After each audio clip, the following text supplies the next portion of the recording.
రామ్ చరణ్, జాన్వీ కపూర్ జంటగా నటించిన పెద్ది చిత్రం బాక్సాఫీస్ వద్ద భారీ వసూళ్లతో దూసుకుపోతున్నప్పటికీ చిత్రంలో మహిళా పాత్రల చిత్రంపై సరికొత్త వివాదం రేగింది. పెద్ద బడ్జెట్ చిత్రాల్లో హీరోయిన్లను కేవలం పురుషుల కోరికలను నెరవేర్చే గ్లామర్ బొమ్మలుగా చూపే అలవాటు భారతీయ సినిమాలో ఇంకా మారలేదని ఇండియా టుడే తన తాజా కథనంలో విశ్లేషించింది. గతంలో భారీ విజయాలు సాధించిన పుష్ప, ద రైజ్, కేజీఎఫ్ చిత్రాల తరహాలోనే పెద్ది సినిమా కూడా అదే పాత పందాను అనుసరించిందని విమర్శకులు తప్పుపడుతున్నారు. జూన్ 4న విడుదలైన ఈ స్పోర్ట్స్ యాక్షన్ డ్రామాలో హీరోయిన్ అచ్చయ్యమ్మ పాత్రకు కథలో ఎలాంటి ప్రాధాన్యం లేదని, కేవలం ఆమె నడుము, శారీరక సౌందర్యాన్ని ప్రదర్శించే కెమెరా యాంగిల్స్ పైనే దర్శకుడు శ్రద్ధ పెట్టారని ప్రేక్షకులు ఆగ్రహం వ్యక్తం చేస్తున్నారు.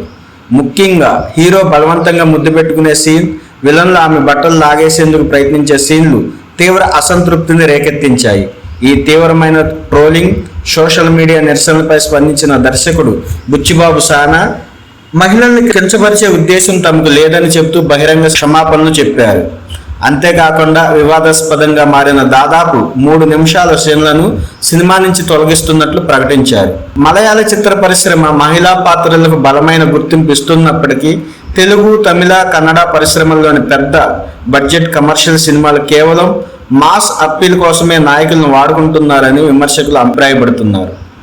రష్మిక మందన, శ్రీనది శెట్టి పాత్ర తరహాలోనే జాన్వీ కపూర్ లాంటి ప్రతిభావంతమైన నటికి కూడా కేవలం గ్లామర్ సీన్లు మాత్రమే లభించడమే అభిమానులు నిరాశ చెందుతున్నారు. అయితే ఈ విమర్శలు ఎలా ఉన్నా బాక్సాఫీసు వద్ద మాత్రం పెద్ద హవా నడుస్తుంది. ఇప్పటికే ప్రపంచవ్యాప్తంగా 200 కోట్ల రూపాయల క్లబ్లో చేరిన ఈ చిత్రం రామ్ చరణ్ కెరీర్లో RRR, రంగస్థలం తర్వాత మరో అతిపెద్ద హిట్గా నిలిచింది.